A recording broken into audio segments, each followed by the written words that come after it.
Rodri walked off the pitch in Dallas after dismantling France in a World Cup semi-final. Spain won 2-0. France managed a total of 0.3 expected goals. The most talented attacking squad in the world created almost nothing. Because Rodri would not let them. This is what the best defensive midfielder in the world looks like. Not just now, not just this generation, the best there has ever been.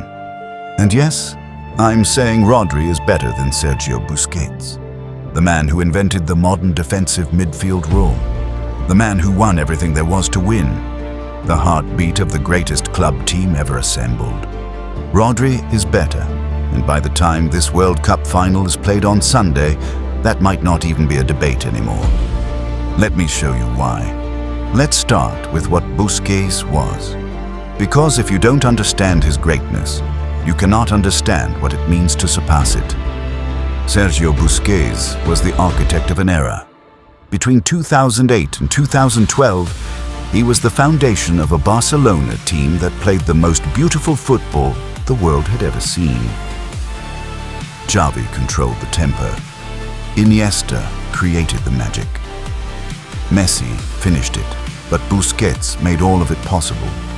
He sat at the base of midfield and did something that nobody had done before. He received the ball under pressure, turned, and found the correct pass every single time. He didn't tackle aggressively. He didn't sprint. He didn't score spectacular goals.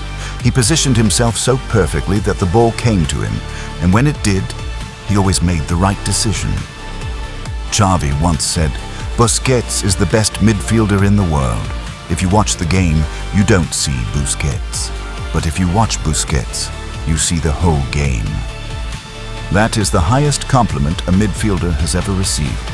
And it was true. Busquets was invisible because he was perfect. He didn't need to make dramatic interventions because he prevented problems before they existed. 3 Champions League titles, a World Cup, 2 European Championships, 8 La Liga titles, the most decorated Spanish midfielder of all time. Busquets retired as one of the 5 greatest midfielders in football history. That is the standard. Now let me explain why Rodri has surpassed it.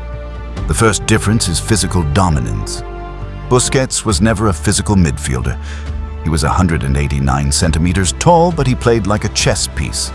He read the game. He intercepted. He positioned. But if you ran at Busquets with pace and power, you could get past him. Teams like Bayern Munich, Chelsea, and Inter figured this out. Press Barcelona's midfield physically, bypass Busquets, and the system breaks. Rodri does not have this weakness. He is 191 centimeters tall, built like a middleweight boxer, and he wins duels. Not by positioning alone, by force. He tackles, he blocks, he shields, he heads.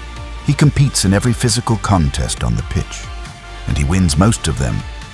In the Premier League, the most physical league in the world, Rodri has been the best defensive midfielder for 4 consecutive seasons. Not in La Liga, where Busquets operated with 70% possession and rarely had to defend in open play. In the Premier League, where teams counterattack at speed, where midfielders are athletes first and technicians second, where you face Haaland on Saturday and Salah on Wednesday. Rodri dominates that league. Busquets played his entire career in a league that was built around his strengths. Rodri dominates a league that is built to exploit his weaknesses, and he has none. The second difference is goal scoring. Busquets scored 18 La Liga goals in his entire career at Barcelona. 18 goals in 15 seasons, roughly 1 goal per season. He was never expected to score. That was not his job. His job was to pass and protect, and he did it brilliantly. Rodri scores goals that change history. June 10th, 2023. Istanbul, the Champions League final. Manchester City versus Inter Milan. The biggest game in City's history. The game that would define the Guardiola era. Rodri collected the ball on the edge of the box in the 68th minute and hit a low shot into the bottom corner. 1-0. City won the treble. Rodri scored the most important goal in the club's existence. Busquets never did that. In 3 Champions League finals, Busquets was excellent, but he never scored. He never delivered the decisive moment himself. He enabled others to be decisive. That is great, but it is not the same as doing it yourself. Rodri scores from midfield consistently.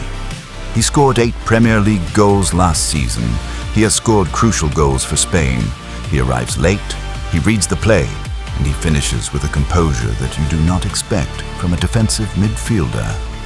Busquets protected. Rodri protects and produces.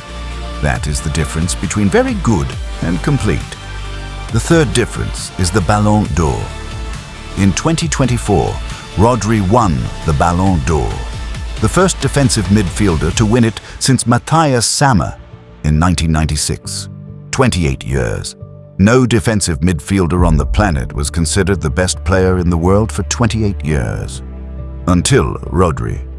Busquets never won the Ballon d'Or. He finished in the top 10 several times. He was respected, he was admired, but he was never considered the single best player on the planet. Not once. Not even in 2010 when Spain won the World Cup. That year, Messi won the Ballon d'Or. In 2011, Messi again. In 2012, Messi again. Busquets was always in the shadow. Rodri stepped out of every shadow. He stood on a stage in Paris and held the golden ball. The official recognition that he was the best footballer alive. No other defensive midfielder of the modern era can say that. The fourth difference is what he does for Spain right now. Spain beat France 2-0 in a World Cup semi-final. Rodri was rated 9 out of 10 by ESPN. He controlled the midfield so completely that Mbappe, Olise, Chouameni, and the entire French squad could not create a single clear chance. France's expected goals was 0.3 in a World Cup semi-final against the most talented attacking team in the tournament. Rodri did not just defend, he dictated. Against Portugal in the round of 16, he had 106 touches, the most of any player on the pitch. He completed 87 passes. He recovered the ball 7 times.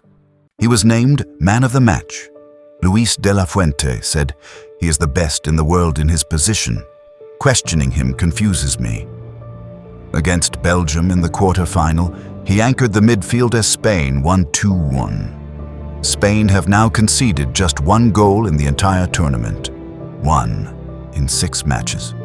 And Rodri has played every minute. Busquets won the World Cup in 2010. That is his greatest achievement. But in that tournament, Spain won every knockout game 1-0. They were tight, defensive, and pragmatic. Busquets was excellent, but he was part of a system. He was not the system. Rodri is the system. When he was injured for Manchester City last season, City dropped from 1st to 3rd. Their form collapsed. They went from champions to also-rans in the space of months. 1 injury, 1 player. That is not importance, that is dependency. No team has ever been more dependent on a single defensive midfielder.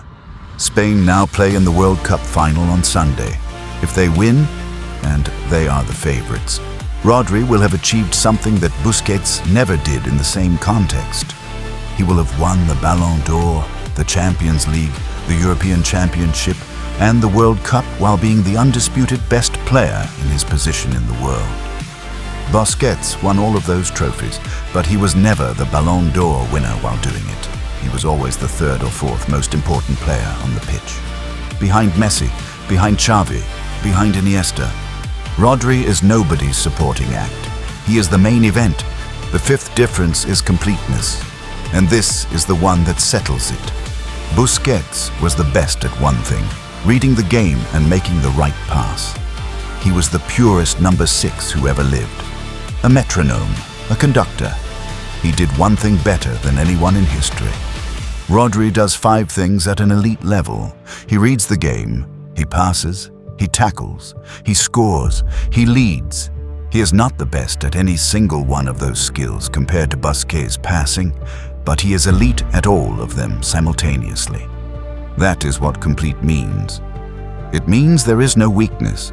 It means you don't need the ball to come to you. You go and win it. It means you don't just protect the defense. You contribute to the attack. It means you don't just enable greatness. You are greatness. Busquets was a specialist, the greatest specialist in the history of defensive midfield. Rodri is a generalist, the most complete midfielder football has ever produced. In football, specialists define eras, but generalists transcend them.